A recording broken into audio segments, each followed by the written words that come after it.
warahmatullahi wabarakatuh. Perkenalkan, nama saya Cynthia Wulandari dengan NIM 23101162200006. Di sini saya akan membuat video tentang teori pembelajaran daring. Sebelumnya, apa sih itu pembelajaran daring?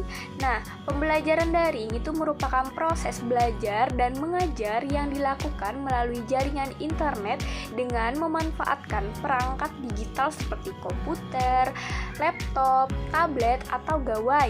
Dalam pembelajaran daring, interaksi antara pendidik dan peserta didik tidak berlangsung secara langsung di ruang kelas.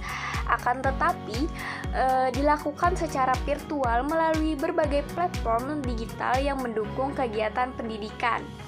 Nah, tujuan utama dari pembelajaran daring merupakan untuk tetap memungkinkan terjadinya proses pembelajaran pendidikan meskipun terdapat keterbatasan ruang dan waktu, misalnya dalam kondisi geografis, situasi darurat seperti pandemi, atau kebutuhan akan fleksibilitas belajar.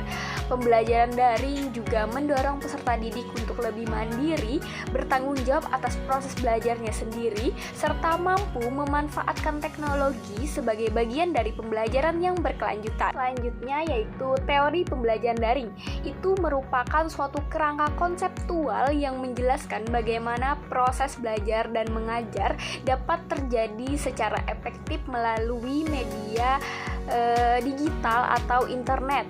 Dalam era teknologi informasi seperti saat ini, pembelajaran daring telah menjadi bagian penting dalam dunia pendidikan, baik formal maupun non-formal. Perkembangan teknologi telah mengubah cara manusia memperoleh pengetahuan dari metode konvensional yang mengandalkan media tatap muka menjadi metode daring yang memungkinkan proses belajar dilakukan kapan saja dan di mana saja. Pada dasarnya, pembelajaran daring itu menggabungkan prinsip-prinsip pedagogi, teknologi, serta teori komunikasi dan psikologi belajar.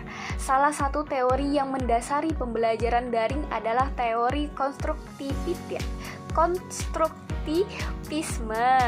Nah, teori ini menyatakan bahwa pengetahuan itu dibangun oleh peserta didik secara aktif melalui pengalaman dan interaksi dengan lingkungan. Dalam konteks daring, peserta didik itu tidak hanya menerima informasi secara pasif, tetapi juga dituntut untuk terlibat aktif dalam proses belajar. Misalnya nih, dengan berdiskusi di forum, menyelesaikan tugas interaktif, atau berkolaborasi melalui proyek digital. Nah, interaksi ini tuh tidak hanya terjadi antara peserta didik dengan teori atau materi pembelajaran, tetapi juga antara peserta didik dengan sesama dan antara peserta didik dengan pengajar itu sendiri. Selain konstruktivisme, teori konektivisme juga menjadi dasar penting dalam pembelajaran daring. Konektivisme itu adalah teori pembelajaran yang relevan dengan era digital, di mana informasi tersebar luas dan terhubung melalui jaringan. Teori ini menekankan pentingnya kemampuan peserta didik untuk mengakses, mengelola, dan mengintegrasikan informasi dari berbagai sumber yang tersedia secara online.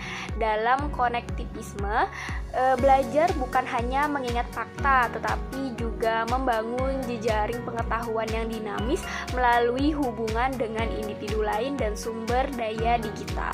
Namun, meskipun penawaran fleksibilitas dan akses yang lebih luas, pembelajaran daring itu juga memiliki tantangan tersendiri. Salah satunya adalah kurangnya interaksi langsung yang dapat mengurangi kedekatan emosional antara pengajar dan peserta didik.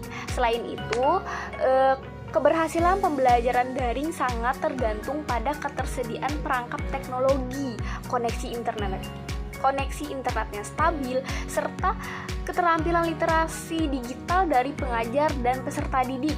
Oleh karena itu, penting bagi institusi pendidikan untuk memberikan dukungan dan pelatihan agar semua pihak mampu beradaptasi dengan baik dalam lingkungan pembelajaran digital atau pembelajaran daring tersebut. Baik, mungkin itu saja yang dapat saya sampaikan dan saya jelaskan. Selebihnya mohon maaf. Wassalamualaikum warahmatullahi wabarakatuh.